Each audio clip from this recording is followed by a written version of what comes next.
प्रत्येक बातमीतील घटनेच्या वास्तविकतेची तुलना थेट पाहत रहा सांगली अपडेट। मालगाव गुंडेवाडी गावच्या हद्दीतील केरीमाने वस्ती ते गुंडेवाडी चौगुले वस्ती हा गावशिवार रस्ता तब्बल 7 वर्षाहून अधिक काळ वादांमुळे बंद होता। त्यामुळे परिसरातील शेतकरी व ग्रामस्थांना दैनंदिन प्रवासासाठी मोठ्या अडचणींचा सामना करावा लागत होता।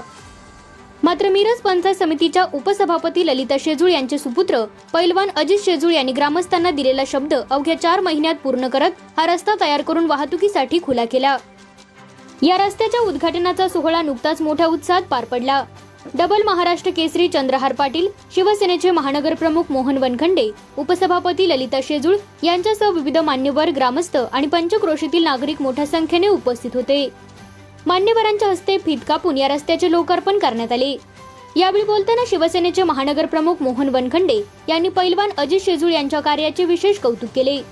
ते म्हणाले की अजित शेजूळ यांनी हा रस्ता स्वखर्चातून पूर्ण केला आहे। अनेक ठिकाणी शासनाच्या निधीतून कामे होतात, उद्घाटने होतात, मात्र लोकांचा सहभाग दिसत नाही। येथे मात्र ग्रामस्थांचा उत्स्फूर्त प्रतिसाद आणि विश्वास दिसून येतो। अनेक वर्ष वादात अडकलेला हा रस्ता त्यांनी दिलेल्या शब्दाप्रमाणे पूर्ण करून दाखवला। जे अनेकांना जमले नाही ते अजित शेजूळ यांनी करून दाखवले। डबल महाराष्ट्र केसरी चंद्रहार पाटील यांनीही अजित शेजूळ यांच्या कार्याची प्रशंसा केली। ते म्हणाले की मिरज मतदारसंघातील मालगाव सारख्या भागात रस्त्याची अशी दुरवस्था असेल असे वाटले नव्हते, मात्र ग्रामस्थांना दिलेला शब्द अजित शेजूळ यांनी कृतीतून पूर्ण करून दाखवला। शिवसेनेत असे जनतेसाठी काम करणारे कार्यकर्ते असल्याचा अभिमान वाटतो।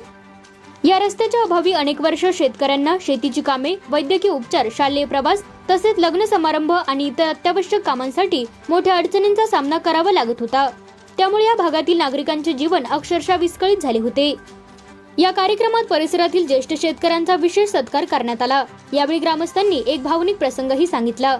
पैलवान अजित शेजूळ यांनी जोपर्यंत हा रस्ता पूर्ण होत नाही तोपर्यंत मी या भागातील कोणत्याही कुटुंबात चहाचा घोटही घेणार नाही असा निर्धार त्यांनी केला होता।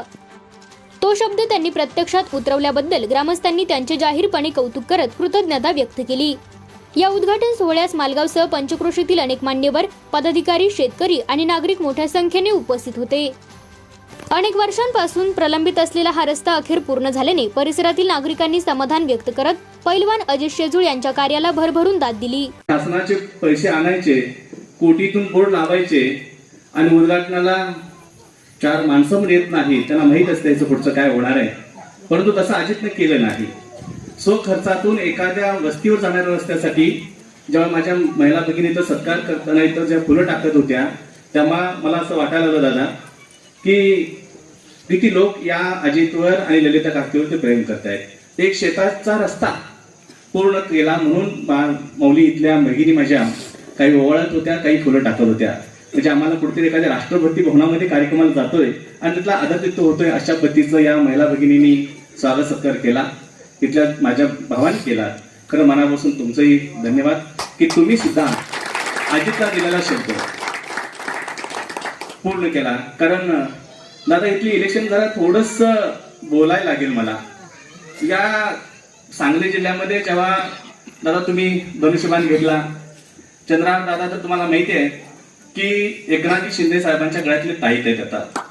कारण नुसतं महाराष्ट्र केसरी नाव नाही मिळवलं, त्यांनी तसं काम पण करून दाखवलं। गेल्या वर्षी 9 ऑगस्टला आपल्या जम्मू काश्मीरमध्ये लेह लडाख या भागामध्ये आपले जे देश सेवा करणारे जे काही सैनिक आहेत त्यांच्यासाठी इथून 2000 युवक घेऊन 2000 रक्ताच्या बाटल्या रक्तदान करणारे हे म्हणजे एकनाथजी शिंदे साहेबांचे शिलेदार आहेत। आणि आताचा आपल्या पैलवान मंडळींना माहित आहे येत्या 9 ऑगस्टला दिल्लीच्या कमांडो हॉस्पिटलमध्ये परत तेवढ्याच रक्तदान करण्यासाठी आपले सगळे सैनिक, आपले पैलवान मित्र घेऊन जात आहेत। म्हणजे देश सेवेचं काम घेऊन एकनाथ शिंदे साहेबांनी त्याच्यात नवीन एक जबाबदारी दिलेली आहे की पूर्ण महाराष्ट्रामध्ये जी क्रीडा विभागामध्ये काम करणारी संघटना क्रीडा सेना त्याच्या सेनेचे ते आपण सगळे एकत्र येऊन ग्रामपंचायत घेऊया।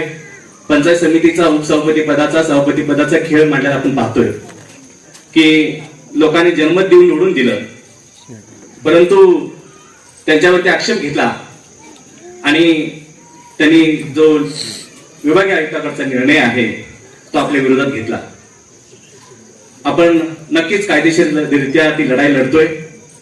मी तुम्हाला शब्द देतोय काही झालं तर ललिता काकी ह्या 2.5 वर्षाचा उपसभापती म्हणून राहणार इथं. काही झालं तरी कितीही त्यांनी राजकारणाची अस्त्र वापरू दे, पण माझा या संविधानावरती, भारतरत्न डॉक्टर बाबासाहेब आंबेडकरांनी दिलेलं संविधान आहे आणि न्यायावरती विश्वास आहे. आपण न्यायालयीन लढाई ताकदीने लढतोय आणि उपसभापतीपदी असणारे आपल्या ललिता काकी शेजूळ त्यांची 2.5 वर्षाची टर्म नक्की पूर्ण करतील एवढा विश्वास देतोय.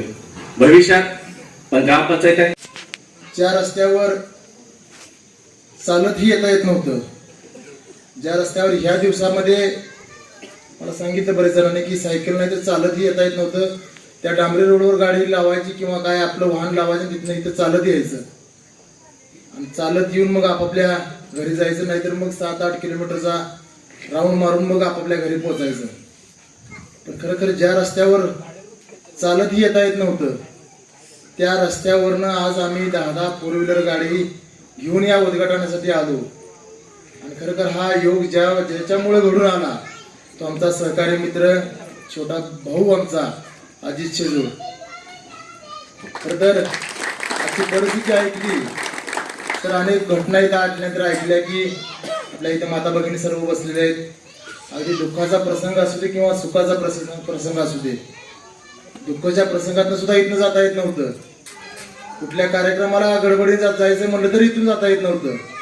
पण खरं आज एका पैलवानाने दिलेला शब्द, एका शिवसैनिकाने दिलेला शब्द, आदरणीय एकनाथजी शिंदे साहेबांच्या मार्गदर्शनाखाली, शब्द म्हणजे काय आहे, शब्द कशाला म्हणतात, राजकारणात निवडणुकीपूर्वी दिलेला शब्द आणि नंतर पाळणारा शब्द, आज आपल्याला शब्द या शब्दाची व्याख्या आपल्याला समजली असेल.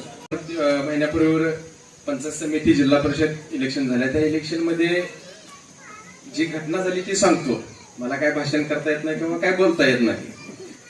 मी प्रचार मित्रमंडळी सर्व संघटने आम्ही प्रचार करत होतो. मी गुंडेवाडी विभागात प्रचार करत होतो. इकडं काही माझे मित्र इकडं मालगाव, किरणदादा असतील, बाकीचे सर्व मित्र, संध्याकाळी आम्ही सर्वजण एकत्र येणार. मला त्या 5 नंबर वार्डामधून सर्व मित्र ह्या वस्तीवरची एकच तक्रार सांग, अरे त्या वस्तीवरती गेल्यानंतर रस्ता नाही आहे.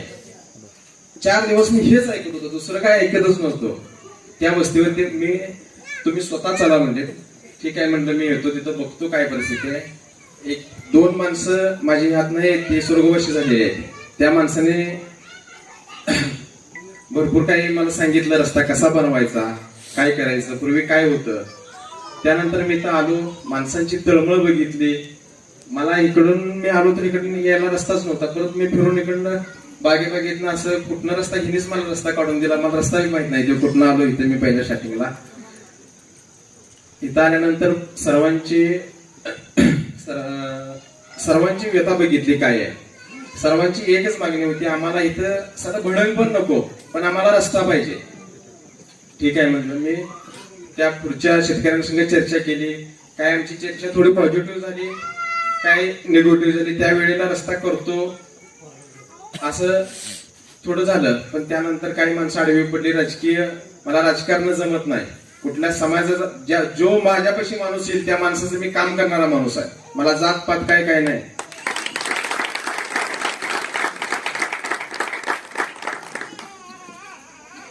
त्यानंतर कामाला लागलो आम्ही. बघितलं इथं सगळ्यात पहिल्यांदा ह्या वस्तीनं शब्द पाळला. ह्या वस्तीने सांगितलं आमचा रस्ता करेल तर तुम्ही करणार आहे. ह्याच्या अगोदर आता नेते मंडळी सगळी झाली, मोठी माणसं सगळी झाली, पण आज तुम्ही एक शब्द द्या. ह्याच्या अगोदर मी शब्द देऊन रस्ता केलता. इलेक्शन किंवा राजकारण यात काय विषय नव्हता.